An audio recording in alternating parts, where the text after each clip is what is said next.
The private dining room at Cirque buzzed with the familiar sound of my brother's success stories. Another bonus, another promotion, another reason for our parents to beam with pride at their golden child. James Walker, youngest VP at Continental Bank, their crown jewel in designer suits. I sat quietly at the corner of the table, picking at my salad while James held court. "The merger's practically done," he announced, swirling his $1,000 wine. "Once we acquire that tech startup, Continental's digital banking division will be unstoppable." Our father nodded approvingly. "Always thinking ahead, son. That's why you're where you are." I suppressed a smile thinking about the email I'd received that morning. The one marked strictly confidential from my actual office, not the small fintech consulting firm my family thought I ran. "What about you, Sophia?" Mom asked, her tone carrying that familiar mix of concern and disappointment. "Any progress with your, what do you call it? Digital payment solutions," I supplied. "And yes, we're growing." James snorted into his wine. "Growing? Last I checked, you were working out of a WeWork space. Not exactly Wall Street." That WeWork space was actually a mail drop. My real office occupied the top 3 floors of a building in the financial district, but they didn't need to know that. Not yet. Not everyone measures success by their office address, James. He laughed, that sharp dismissive sound I'd grown up hearing. "Keep dreaming, sis. But while you're playing with your little startup, some of us are making real moves in the industry." If he only knew about the moves I was making. About the meetings I'd been having with his bank's board of directors. About the papers sitting in my hotel safe that would redefine both our futures. "Speaking of moves," our father interjected, "James tells me Continental might have some entry-level positions in their tech department. If you're interested, Sophia." "I'm good, Dad." I took a sip of water. "But thanks. You can't keep chasing these startup fantasies forever," James said. "At some point you need to join the real world." The real world. As if he had any idea what I'd built while he was climbing Continental's corporate ladder. As if he knew that his precious bank's digital transformation depended entirely on my approval. Because tomorrow morning when the markets opened, everyone would learn that Shadow Financial, the fintech giant that had been silently acquiring regional banks for the past 3 years, was actually my company. And our latest acquisition? Continental Bank. James had been so busy bragging about his merger that he hadn't even noticed who was buying his bank. "I saw your company's website," he continued, scrolling through his phone. "Cute logo, but let's be honest, you're barely more than a payment processing app." Mom touched my arm. "There's no shame in admitting you need help, dear. James could put in a good word." "I appreciate the offer," I said carefully, "but I'm exactly where I need to be." "Where you need to be?" James scoffed. "You're 32 working in some shared office space, probably making what? 6 figures if you're lucky? While I'm about to close the biggest deal in Continental's history." I checked my watch, 15 hours until the announcement. 15 hours until my brother learned that his biggest deal was actually his company being acquired by his little sister. "More wine." The waiter appeared at James's elbow. "Of course. Put it all on my card. Got to celebrate success while little sis here figures out her life." I watched him hand over his Continental Bank executive card with flourish. The same bank that, as of 9:30 tomorrow morning, would be a subsidiary of my company. The waiter returned moments later, his expression carefully neutral. "I apologize, sir, but your card appears to be declined." "That's impossible," James snapped. "Run it again." "System shows a hold due to institutional changes," the waiter explained. "Perhaps another card?" James's face reddened. "Institutional changes? I'm a VP at Continental. There are no changes I don't know about." I caught the waiter's eye and handed him my card. Matte black, unmarked except for a small shadow logo. His eyes widened slightly in recognition. "Of course, Ms. Walker," he whispered, low enough that only I could hear. "I should have realized. Your bank just acquired his." The irony wasn't lost on me. In less than a day, every card in James's wallet would technically be issued by my company. "Don't worry about it, James," I said softly. "Dinner's on me." The next morning I sat in my real office, a corner suite on the 52nd floor with views stretching from Manhattan to Brooklyn. The wall of screens before me displayed various financial news channels, all counting down to the market opening. My phone had been buzzing since dawn. First, a text from James. Something weird happening at Continental. Emergency board meeting called. Might be about the merger. Then from Dad, your brother's going to make headlines today. That's what happens when you work hard the right way. I smiled, adjusting my Armani blazer as my executive team filed into the office. Unlike the simple clothes I wore to family dinners, today's outfit was pure power. No more hiding. Everything's in place, my CEO Diana reported. Press embargo lifts in 20 minutes. CNBC is standing by for your interview. And Continental's board? Signed the final papers an hour ago. Their executives haven't been notified yet.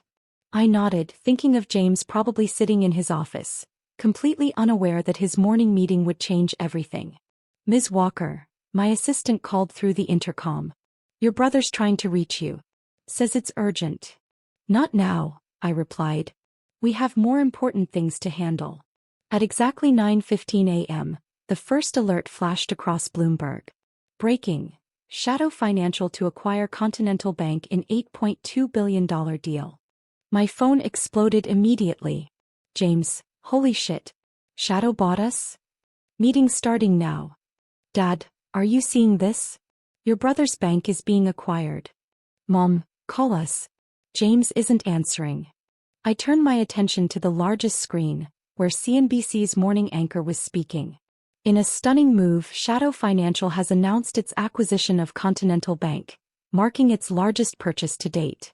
But the bigger story might be Shadow's CEO, who's finally stepping into the public eye. The doors burst open. Diana rushed in. They're ready for your live interview. I stood, straightening my jacket as the camera crew made final adjustments. The red light blinked on. Joining us now exclusively is Sophia Walker, CEO of Shadow Financial and, as we've just learned, one of the youngest billionaires in finance. Ms. Walker, quite an entrance you've made. I smiled directly into the camera, knowing exactly who would be watching. Sometimes the biggest moves happen in complete silence, I replied. Shadow Financial has spent 3 years revolutionizing digital banking. Continental is just our latest step.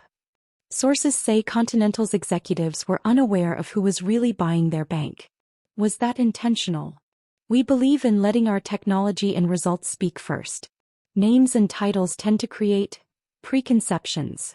My phone kept vibrating. James was calling repeatedly now.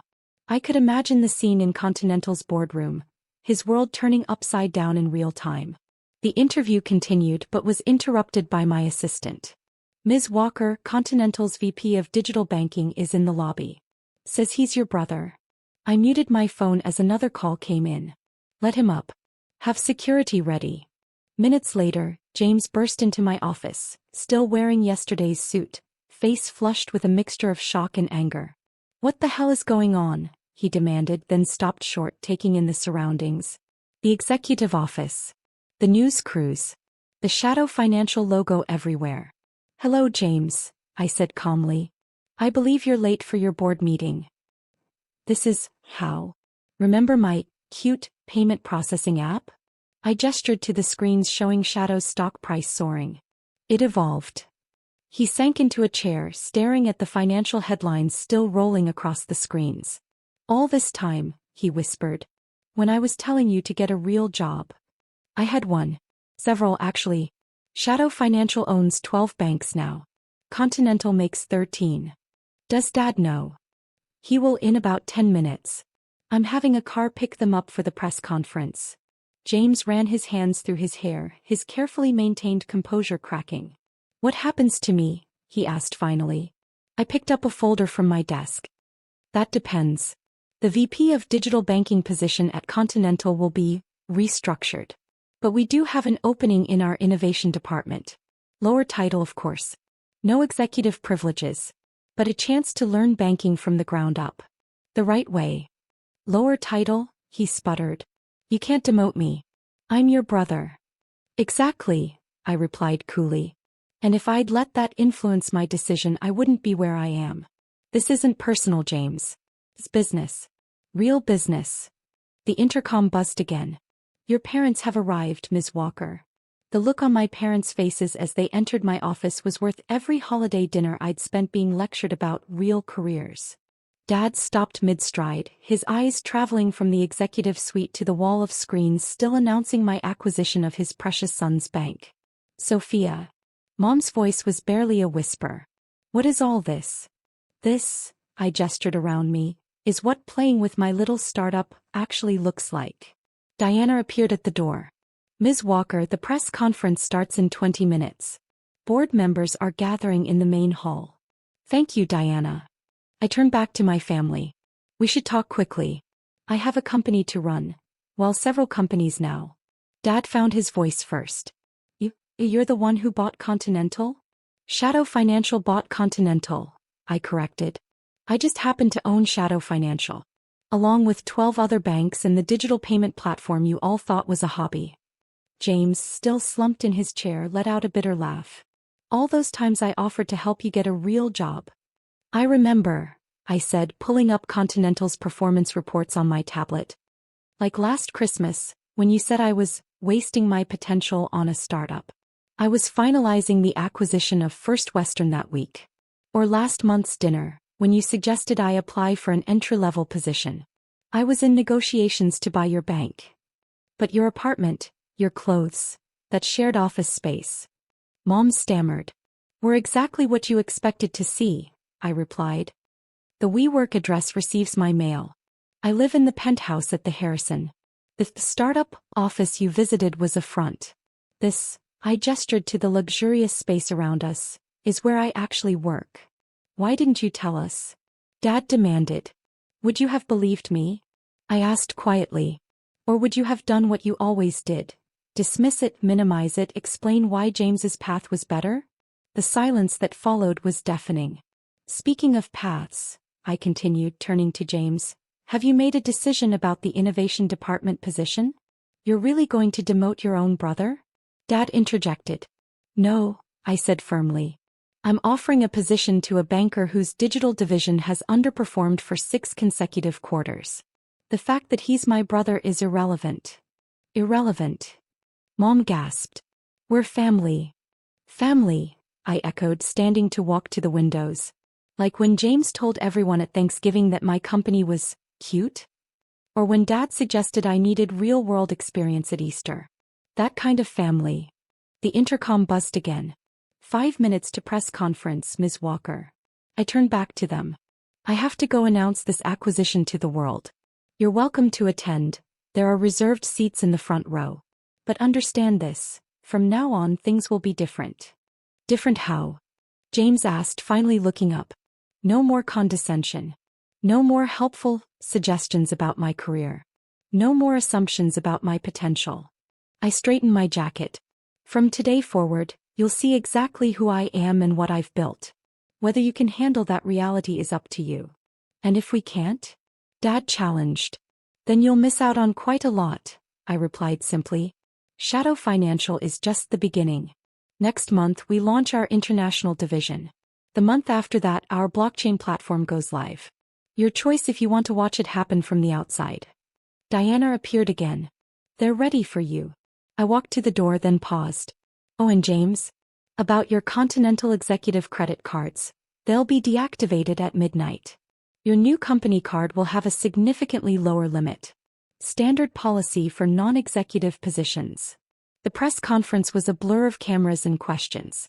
I announced the acquisition, outlined Shadow's vision for digital banking, and watched our stock price climb higher with each word. From the front row, my family sat in stunned silence as I detailed the empire I'd built while they were busy doubting me.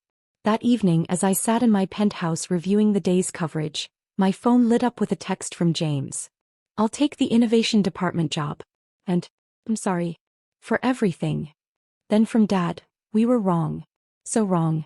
Can we have dinner this week? Anywhere you choose. I smiled, thinking of all the family dinners where they'd lectured me about success. Now they wanted to dine with the real me.